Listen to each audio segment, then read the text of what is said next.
Howdy YouTube family, it's Bolt CRNA coming to you again with another day's topic. Today I have my classmate Cassie here. She is the youngest CRNA student in our class, and I just wanted to talk to her a little bit about how she got into CRNA school so fast and what some tips and tricks that she's got for you guys to get into CRNA school yourself.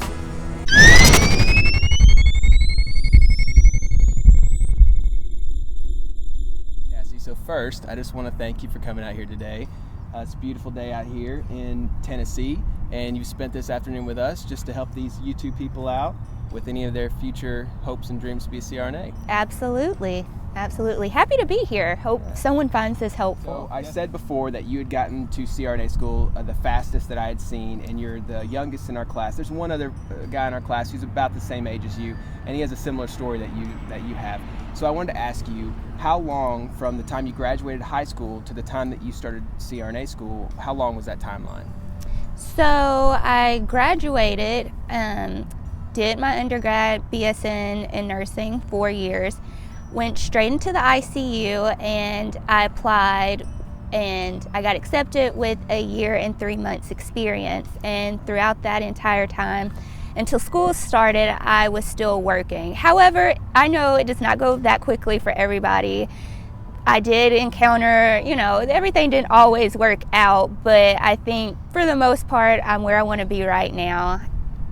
That's amazing. You did get through very fast. And I'll say the typical student that's in our classroom is more like me. I'm 29.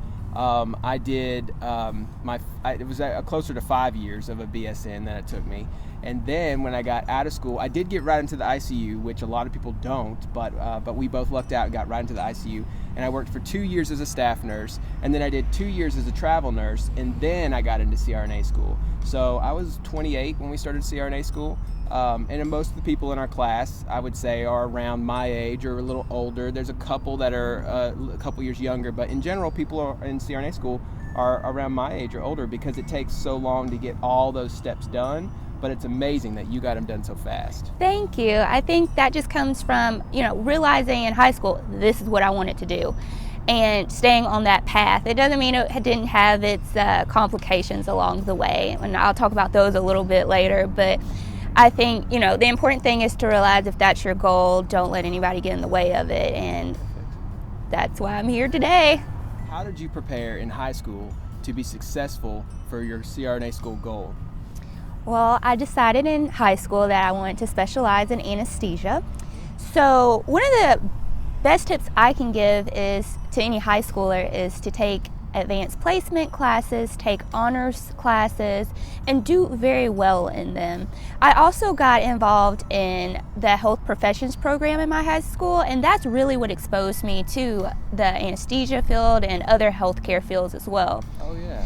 And also, if your school doesn't have, say, a health professions program, a really good thing, I think, would be to look into your local hospital and see what type of programs they have. My local hospital had a shadowing program, and I got involved with that.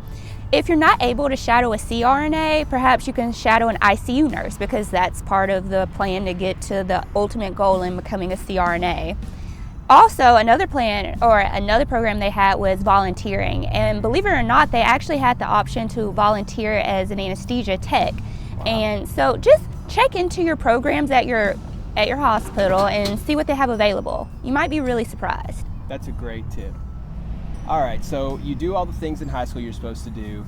Volunteer, get involved with your local hospital, get some shadowing experience, maybe see some anesthesia assistants, things like that. What about when you're in college? How did you make sure that you were going to be successful? Because you've got to be, a good student with high GPAs and all this other stuff to get to be competitive for CRNA school application. So how in college with your undergrad did you do that?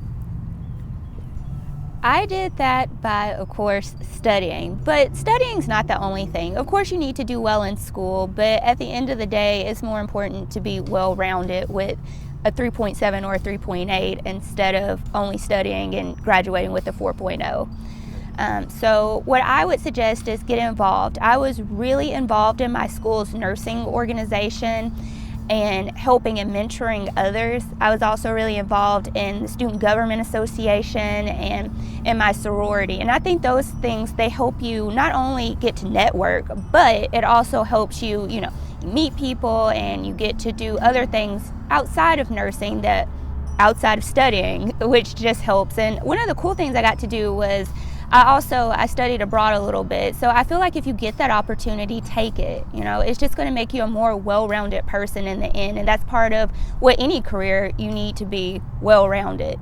Just studying isn't always going to cut it when you get out there in the clinical field. That's great. I totally agree. And to be able to travel abroad, that's something awesome. I got to do a little bit of that traveling before CRNA school too, and I wouldn't trade it for anything. It's priceless. All right, Cassie, so a lot of people get out there and start doing something in college and then realize it's not what they wanted, or they want to do something else. And I get questions sometimes about people who are older or maybe have a different career and they want to go back to school to be a CRNA. So my question to you is, did you always want to be a CRNA, or was that something you decided after you were in school? That is an excellent question. I knew in high school that I wanted to specialize in anesthesia. However, I wasn't sure in what capacity. I looked into becoming an anesthesia assistant, becoming a CRNA, and even med school. I ultimately decided on becoming a CRNA because I felt like that fit my lifestyle better, and it was something that I felt I could accomplish in a good amount of time. And I do not regret my decision at all. And to any of those people, I think some people might be worried a little bit about, well, I know I want to do anesthesia, but I'm not sure I want to go to med school. And then some people might go, but I don't know that I can be a bedside nurse. I think that is a huge concern for some people. And with that, I just want to say, it's not going to be what you're going to do the rest of your life. It's just, you got to get your ICU experience, or you got to work at the bedside. And I think it's a wonderful experience, honestly. It humbles you, it enlightens you, and it teaches you things you didn't even know you needed to learn. So, take it, get your ICU experience, and don't be bitter about it.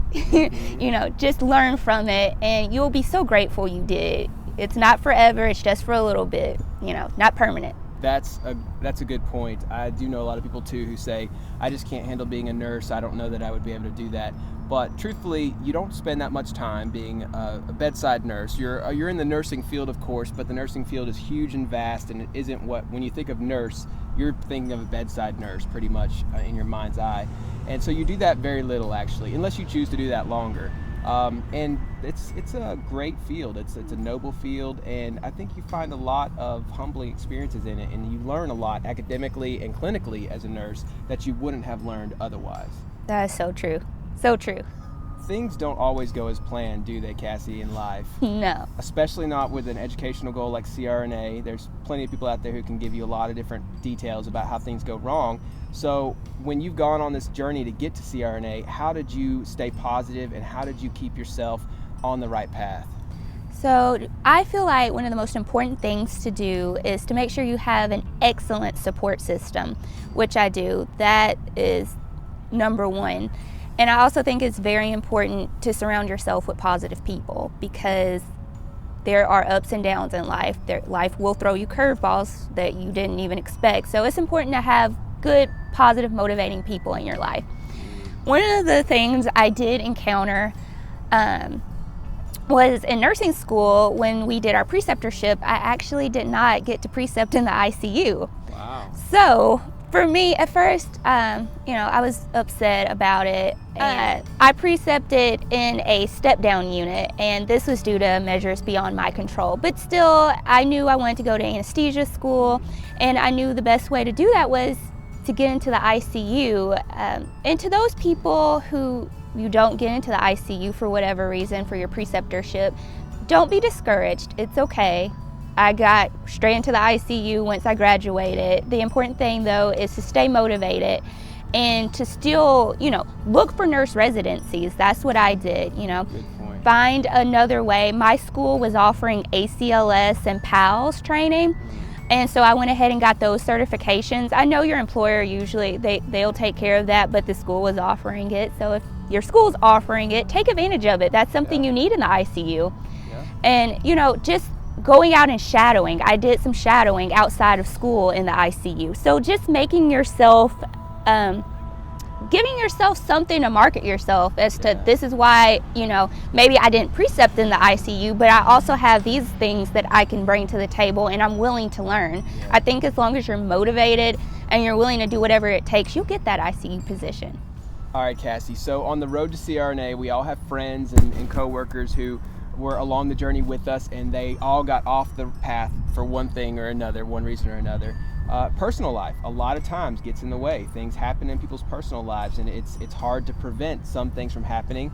But I'm wondering, is there certain things that you did in your life to keep things in your personal life from not impeding your goals? That's a great question. Again, I keep referring back to the fact that I've known I wanted to go to anesthesia school. So I've made those choices to help me where there are no additional stressors, because again, life is going to throw you curveballs at some point that you can't control. So the things that I could control, I did. And what I mean by that is, I stayed flexible. I made sure, to not get married, not have children. And for some people, I know that life happens, but if you can control those things, it's going to help you, I think, in the long run if you don't think you can deal with the additional stress.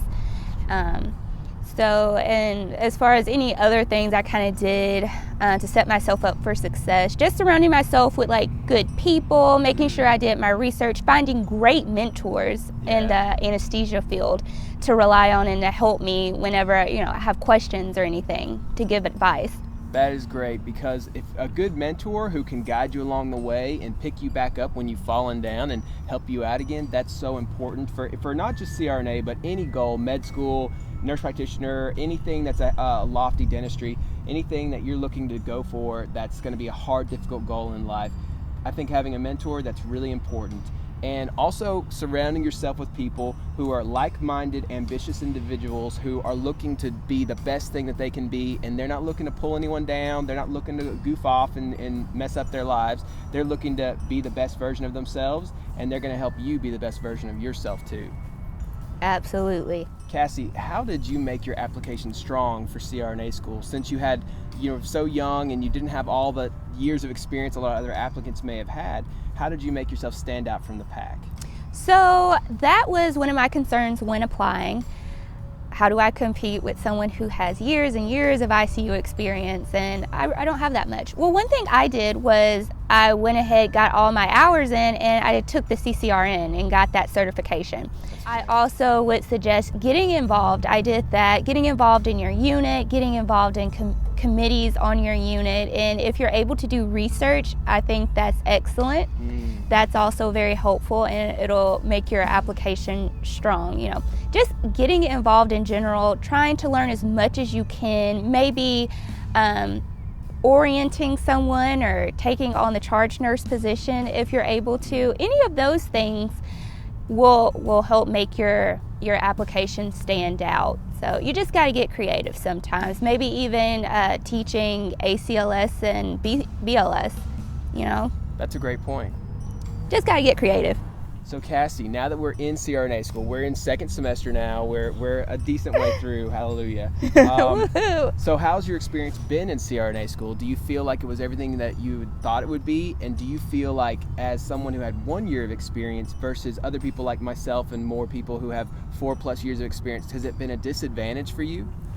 Honestly, at this point, no, I don't think it's been a disadvantage. We're learning so much new stuff, and we're learning from each other, honestly, with all the different experiences and everybody being from different units. I think I don't really feel at a disadvantage at this point. Yeah. So far, it's been great. I feel very blessed to be in this program, especially now. I wasn't sure initially, I didn't think I would be here so quickly, but I am so glad I am. Yes. And it's been great. Study hard, but I wouldn't rather be studying for anything else, to be honest. No. And knowing that this has been a goal of mine since I was in high school, and knowing that I'm so much closer to it than I was back when I was a junior in high school, it's a great, fabulous feeling. And even though studying gets hard and we sometimes get a little bit unmotivated, it's still, you got to just remind yourself, where was I a year ago, and look at me now. So that's very true. And you know, one thing about CRNA school, they tell you when you first start, the professors warn you, you've been fighting for so many years and struggling and doing all these things and jumping through hoops to get into CRNA school, and they warn you you're going to get through the program, you're going to start going through the program, and you're going to be wanting to be out of CRNA school. You're going to think about dropping out. You're going to say, this is too much, it's way more than I ever thought it would be, and this is more stress than I can handle, and this is not worth it. I can go back and be an ICU nurse and make a good income and, you know, have fun doing that. Don't get disheartened. Remember your reason why you're going for CRNA school, and in those dark moments where you just say, I'm not going to read another page of this book, I'd rather quit school before I read another page or do another assignment.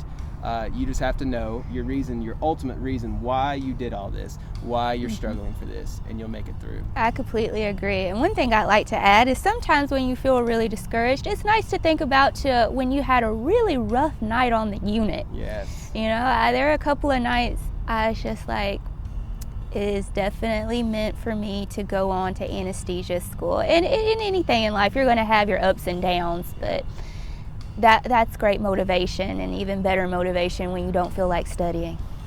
Those bad nights in the ICU, they will drive you forward. You'll read that next page in that book and do that next chapter. Whatever you got to do. So remember that too.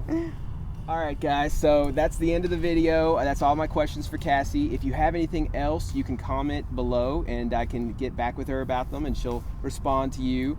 Cassie will be 27 when she graduates. She will be Dr. Cassie at 27. Crazy young, but it's gonna be impressive, and I'll give her the title gladly. She's earned it.